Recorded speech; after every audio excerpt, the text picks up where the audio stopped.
તો માંડવી ખાતે શ્રી ખોડલધામ કાગવડ દ્વારા દશાબ્દી વર્ષ અંતર્ગત ભવ્ય અને દિવ્ય રથ આવી પહોંચતા મણિબા પ્રવેશ દ્વારે ધારાસભ્ય કુંવરજી હળપતિ અને સમસ્ત પાટીદાર સમાજ દ્વારા ભવ્ય સ્વાગત કરાયું।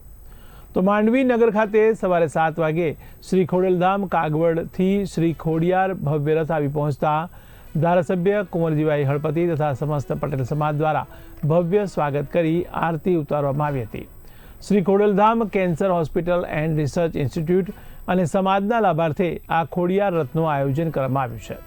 શોભાયાત્રા મણિબા પ્રવેશ દ્વારથી આખા નગરમાં ડીજેના સથવારે કાઢવામાં આવી હતી, જેમાં માંડવીના નગરજનો દ્વારા ઠેર ઠેર પુષ્પ વર્ષા કરવામાં આવી હતી। ધર્મપ્રેમી ભાઈઓ બહેનો ગરબાના તાલે ઝૂમી ઉઠ્યા હતા અને ભક્તિભાવના માહોલનું સર્જન થવા પામ્યું હતું।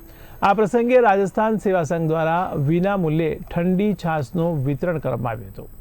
આ પ્રસંગે સમાજના અગ્રણી મગનભાઈ પટેલ, વિજયભાઈ રામાણી, દિલીપ પટેલ, જીવણભાઈ રબારી, નટુભાઈ, નિતેશભાઈ પટેલ તેમજ સમસ્ત પાટીદાર સમાજના ભાઈઓ અને બહેનો મોટી સંખ્યામાં જોડાયા હતા। આ પ્રસંગે ભોજન પ્રસાદીનું સુંદર આયોજન કરવામાં આવ્યું હતું। નમસ્કાર। ખોડલધામ ટ્રસ્ટ કાગવડ દ્વારા આ રથનું આયોજન કરી અને માંડવીની પાવન ધરતી પર જ્યારે સવારમાં 7 વાગે રથ પધાર્યો છે તો માંડવીના ગ્રામજનો અને પૂરી જનતાએ એક ઉમળકાભેર સ્વાગત કર્યું છે। તો તે બધી ખોડલધામના ટ્રસ્ટી અને ભુવા સાહેબ અમારી સાથે છે અત્યારે, અને ટોટલી સમિતિ માંડવી પાટીદાર સમાજ ખોડલધામ સમિતિ ખૂબ ખૂબ માંડવી નગરનો આભાર માને છે। ધન્યવાદ। જય ખોડલમાં।